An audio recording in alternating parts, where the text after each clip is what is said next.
सोचिए, हम खुद को एक बहुत ही विकसित और आधुनिक समाज का हिस्सा मानते हैं, लेकिन भारत में लगभग हर कुछ मिनटों में एक रेप केस दर्ज होता है। और जो मामले दर्ज ही नहीं हो पाते या दबा दिए जाते हैं, उनका क्या? ये सिर्फ एक अपराध का आंकड़ा नहीं है, ये एक स्पष्ट संकेत है कि हमारी सभ्यता, हमारा समाज कहीं ना कहीं बहुत गहरे स्तर पर फेल हो रहा है। आज के इस विश्लेषण में हम इसी कड़वी सच्चाई को समझेंगे। हम जानेंगे कि क्यों ये सिर्फ एक कानून व्यवस्था की समस्या नहीं है, बल्कि हमारी सभ्यता की एक ऐसी मानसिक बीमारी है जिसे अब एक नई शुरुआत की बेहद सख्त जरूरत है। 86 ये कोई मामूली नंबर नहीं है। साल 2021 के एनसीआरबी के आंकड़े बताते हैं कि भारत में हर दिन औसतन 86 रेप के मामले दर्ज होते हैं। जरा रुक कर सोचिए, हर दिन 86 मामले। और याद रखिए, ये तो वो आंकड़े हैं जो पुलिस तक पहुंच पाए। ऐसे अनगिनत मामले हैं जो सामाजिक दबाव, बदनामी या डर की वजह से कभी दर्ज ही नहीं होते, फाइलों में दब जाते हैं।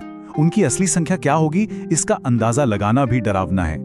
ये नंबर हमें सोचने पर मजबूर करते हैं कि समस्या का पैमाना असल में कितना विशाल है। क्या हम सच में एक सुरक्षित समाज में रह रहे हैं? अब यहाँ एक बहुत ही बुनियादी और दार्शनिक सवाल उठता है। जब भी ऐसी कोई दिल दहला देने वाली घटना होती है, हम तुरंत क्या कहते हैं? सख्त कानून बना दो, फांसी दे दो या पुलिस बढ़ा दो, है ना? लेकिन सवाल ये है कि 2013 के बाद से कानून तो इतने कड़े हो चुके हैं, फिर भी ये मामले लगातार क्यों बढ़ रहे हैं? अगर सिर्फ सख्त कानून ही काफी होते तो क्या इतने सालों बाद भी ये समस्या इतनी बड़ी रहती? सच्चाई ये है कि रेप सिर्फ एक क्रिमिनल एक्ट नहीं है। क्या सिर्फ फांसी दे देने से ये समस्या जड़ से खत्म हो जाएगी? बिल्कुल नहीं। हमें समाज की उस विकृत मानसिकता और पावर इम्बैलेंस को समझना होगा जो इस अपराध को पैदा करती है। डेटा को थोड़ा और करीब से देखते हैं और यहाँ जो बात सामने आती है वो सच में चौंकाने वाली है। हम अक्सर क्या मानते हैं कि खतरा किसी अंधेरी गली में छिपे एक अनजान व्यक्ति से है, लेकिन ये डेटा इस पुरानी सोच को पूरी तरह से तोड़ देता है। 89% मामलों में, जी हाँ, 89% मामलों में अपराधी पीड़िता का कोई परिचित, रिश्तेदार या परिवार का सदस्य ही होता है। अनजान लोग तो सिर्फ 11% मामलों में शामिल होते हैं। मतलब साफ है, ये समस्या सिर्फ उन सुनसान और अंधेरी सड़कों की नहीं है।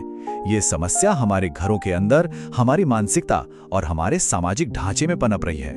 तो फिर इस पूरी समस्या की असली जड़ें कहाँ हैं? अगर हम रिसर्च और साइकोलॉजी को देखें तो समझ आता है कि ये पूरा रेप कल्चर हमारी पितृसत्तात्मक सोच और लैंगिक असमानता से उपजा है। ये एक बहुत ही गहरी मनोवैज्ञानिक समस्या है जहां सदियों से महिलाओं को पुरुषों से कमतर माना गया है। उन्हें एक स्वतंत्र इंसान नहीं, बल्कि सिर्फ एक इच्छा की वस्तु समझा गया है। यही वो सोच है जो कुछ लोगों को ये यकीन दिला देती है कि महिलाओं के शरीर और उनके अधिकारों पर उनका स्वाभाविक कंट्रोल है। और सबसे डरावनी बात, ये सोच बहुत ही खामोशी से एक पीढ़ी से दूसरी पीढ़ी तक पहुंचाई जाती है। आइए अब देखते हैं कि हम न्याय को किस नजरिए से देखते हैं। एक तरफ है प्रतिशोधात्मक न्याय, यानी सिर्फ और सिर्फ कड़ी सजा देने पर फोकस करना। ये एक तरह का रिएक्शन है।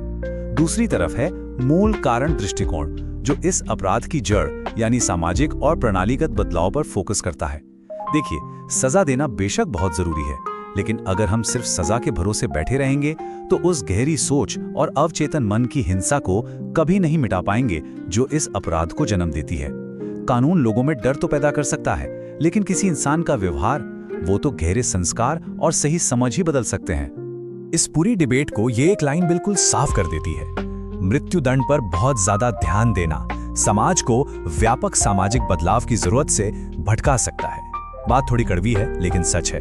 जब हम सिर्फ फांसी की मांग करते हैं तो कहीं ना कहीं हम एक समाज के रूप में अपनी असली जिम्मेदारी से बचने का एक शॉर्टकट ढूंढ लेते हैं। हम उस रोजमर्रा की मेहनत, उस आत्मनिरीक्षण और उस बड़े सांस्कृतिक सुधार से मुंह मोड़ लेते हैं जो असल में इस बीमारी को जड़ से खत्म करने के लिए चाहिए होता है। तो फिर सवाल यह है कि असली लड़ाई लड़ी कहाँ जाए? सच कहूं तो ये लड़ाई सड़कों या अदालतों से बहुत पहले शुरू हो जाती है।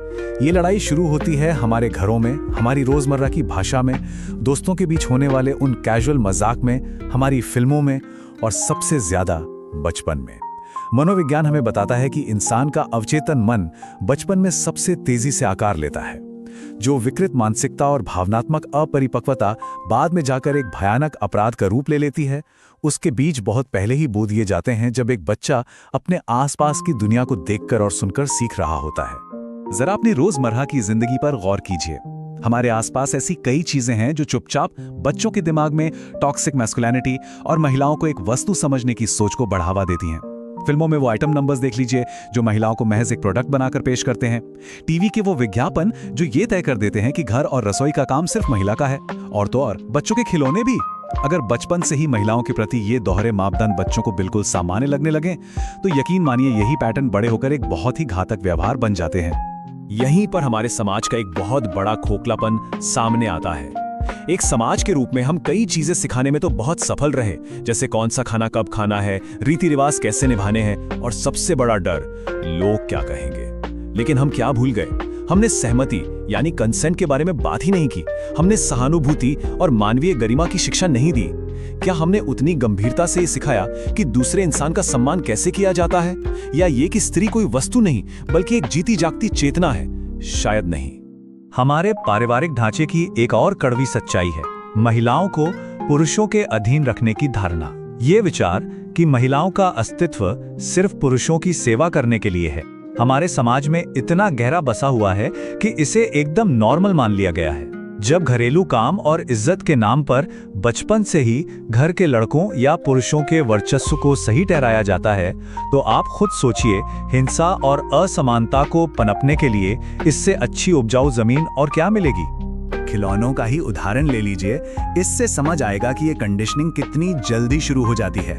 लड़कियों के लिए पिंक कलर के किचन सेट और गुड़िया थमा दी जाती हैं और लड़कों के लिए नीले रंग की भारी भरकम कारें और सुपर हीरो। अब आप कहेंगे इसमें क्या बड़ी बात है, लेकिन ये सिर्फ खेलने की बात नहीं है।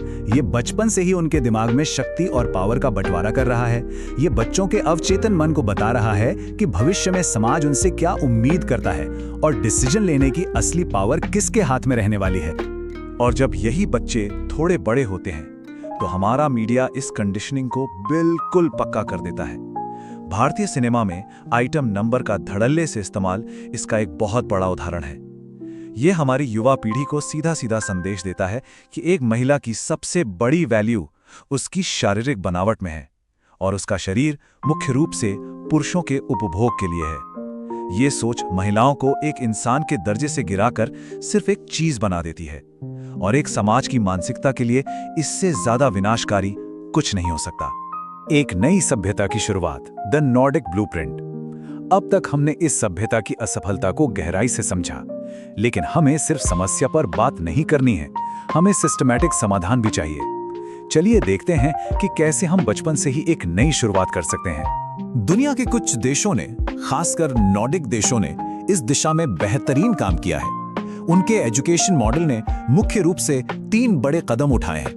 पहला, बेसिक एजुकेशन में ही लैंगिक समानता को शामिल करना। दूसरा, अहिंसा का शिक्षण। और तीसरा, बच्चों को इमोशनल एजुकेशन देना। फिनलैंड और स्वीडन जैसे देशों में बचपन की पढ़ाई में ही इन मूल्यों को पिरो दिया जाता है। सोचिए, अगर 3 से 15 साल के बच्चों को स्कूल में रोज ये सिखाया जाए कि हर इंसान सम्मान का अधिकारी है और कंसेंट क्या होता है, तो हम उन पुरानी और सड़ी गली लैंगिक रूढ़ियों को उनके पनपने से पहले ही खत्म कर सकते हैं। अब ये अहिंसा का शिक्षा शास्त्र या पेडागोजी ऑफ नॉन वायलेंस क्या है? इसका मतलब सिर्फ बच्चों को लड़ाई झगड़ा करने से रोकना नहीं है। इसका मतलब है ऐसे ढांचे तैयार करना जहां ताकत का मतलब किसी कमजोर पर हावी होना बिल्कुल ना हो। ये बच्चों को अपनी भावनाओं पर, अपने गुस्से पर कंट्रोल रखना सिखाता है। ये उस सोच को तोड़ता है जहां लिंग के आधार पर कोई खुद को दूसरे से सुपीरियर समझता है। बुद्ध ने भी तो यही कहा था ना, करुणा ही सभ्यता की असली पहचान है। जहां करुणा और सहानुभूति खत्म हो जाती है, वहीं से इस तरह की भयानक हिंसा जन्म लेती है। हमें एक बहुत ही आम लेकिन बेहद खतरनाक मानसिकता पर गहरी चोट करनी होगी। वो है लड़के तो लड़के ही रहेंगे वाली सोच। लड़कों के गलत व्यवहार को, ये जो हम कल्चरल एक्सक्यूज या बहाने देते हैं ना, इसे तुरंत बंद करना होगा। जब तक हम मर्दानगी की इस गलत और टॉक्सिक परिभाषा पर सवाल नहीं उठाएंगे, तब तक कुछ नहीं बदलने वाला।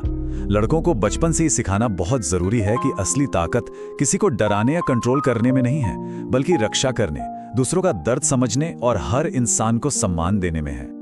और मान लीजिए जब कोई अपराध हो ही जाता है तो हमारी न्याय प्रक्रिया कैसी होनी चाहिए? यहां बात आती है सच्चे रिस्टोरेटिव जस्टिस यानी पुनर्स्थापनात्मक न्याय की। इसमें सारा फोकस सिर्फ अपराधी को सजा देने पर नहीं होता, बल्कि सर्वाइवर के घावों को भरने पर भी होता है। इसमें अपराधी की जवाबदेही सख्ती से तय की जाती है और ये पूरी बातचीत उन प्रोफेशनल्स की निगरानी में होती है जो ट्रॉमा को गहराई से समझते हैं। यह तरीका सिर्फ एक कानूनी प्रक्रिया नहीं है, बल्कि पूरे समाज को हील करने की दिशा में एक बहुत ही संवेदनशील और जरूरी कदम है। इस विश्लेषण के अंत में हम एक बहुत ही गहरे विचार पर आकर रुकते हैं। सदियों से हम सिर्फ बेटियों को बचाने और उन्हें सुरक्षित रहने के तरीके सिखाते आ रहे हैं, लेकिन क्या ये काफी है? सच्ची सुरक्षा हमें तब तक नहीं मिलेगी जब तक हम अपने बेटों के अवचेतन मन को, उनकी सोच को नहीं बदलेंगे। स्वामी विवेकानंद और डॉक्टर B.R. अंबेडकर जैसे महान विचारकों ने भी कहा था कि किसी समाज की तरक्की का असली पैमाना उस समाज की महिलाओं की स्थिति होती है। एक समाज की महानता इस बात से तय नहीं होती कि वहाँ कितनी ऊंची इमारतें हैं, बल्कि इस बात से तय होती है कि उस समाज की सड़कें उसकी महिलाओं के लिए कितनी सुरक्षित हैं। सोचिएगा जरूर। इस अहम चर्चा में हमारे साथ जुड़ने के लिए बहुत बहुत धन्यवाद।